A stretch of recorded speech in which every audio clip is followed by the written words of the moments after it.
पंडित भयानक कोई, ढाई आखर प्रेम के पढ़े सो पंडित होए।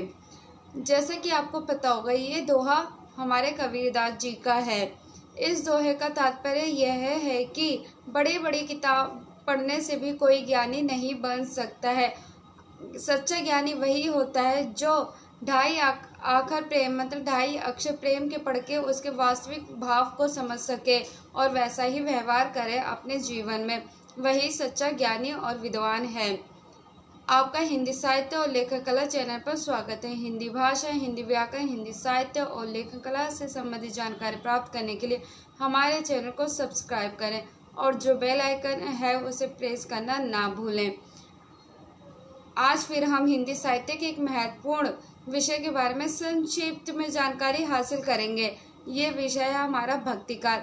अक्सर परीक्षाओं में प्रश्न पूछा जाता है कि हिंदी साहित्य के इतिहास में सबसे महत्वपूर्ण काल किसे माना जाता है, तो आपका उत्तर होना चाहिए भक्तिकाल को। हिंदी साहित्य के इतिहास में सबसे महत्वपूर्ण काल भक्तिकाल को माना जाता है। इसे पूर्व मध्यकाल के नाम से भी जाना जाता है।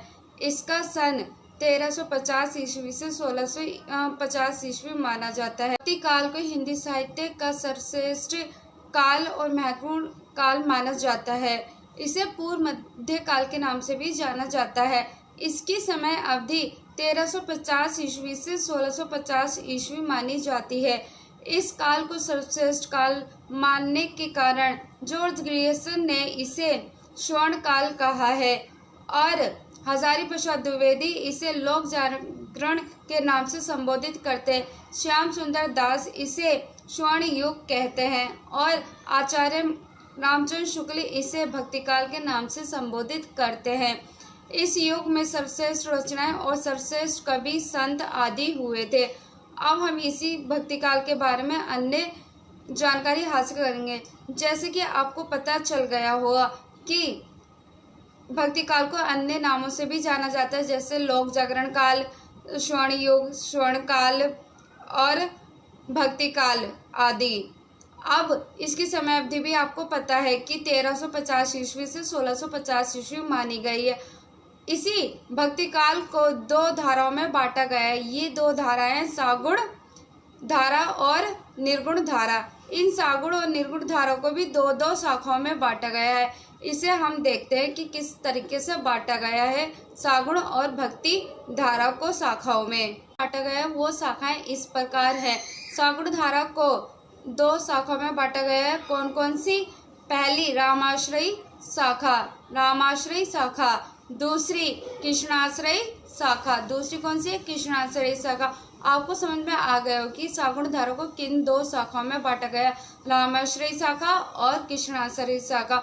इसी प्रकार निर्गुण धारा को भी दो शाखाओं में बांटा गया है। कौन कौन सी?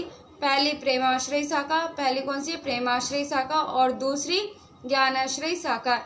अब इन्हीं शाखाओं के एक एक महत्वपूर्ण कवि के बारे में जान लेते हैं कि कौन सा कवि किस शाखा में प्रसिद्ध है। रामचरितमानस जिन्होंने लिखी है उनका नाम क्या है? तुलसीदास। तुलसीदास रामाश्रयी शाखा के सबसे महत्वपूर्ण कवि माने जाते हैं। सूरदास के पद आप सभी ने पढ़े होंगे। ये कृष्ण पर आधारित है और इसी प्रकार ये कृष्णाश्रयी शाखा के सबसे महत्वपूर्ण कवि माने जाते हैं। कौन माने जाते हैं? सूरदास जी कृष्णाश्रयी के सबसे महत्वपूर्ण कवि माने जाते हैं। निर्गुण शाखा के जो कवि माने जाते हैं वो हमारे कबीरदास हैं। इनकी जैसा कि अभी हमने देखा, निर्गुण धारा को दो शाखाओं में बांटा गया। कौन कौन सी? पहले ज्ञानाश्रयी शाखा, दूसरी प्रेमाश्रयी शाखा। ज्ञानाश्रयी शाखा के जो महत्वपूर्ण कवि और प्रसिद्ध कवि हैं वो कबीर हैं और प्रेमाश्रयी शाखा के जो महत्वपूर्ण और प्रसिद्ध कवि हैं वे जायसी हैं।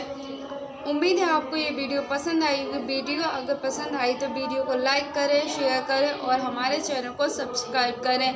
अगर हमारी वीडियो में कोई भी कमी और अच्छाई दिखी है तो प्लीज़ हमें कमेंट के ज़रिए बताइए ताकि हम अपनी कमियों को सुधार सकें और जो हमारी अच्छाइयाँ हैं उनको भी हम और इम्प्रूवमेंट कर सकें और उनसे मोटिवेशन लेकर हम और आपके लिए अच्छी अच्छी वीडियो बना सकें। धन्यवाद।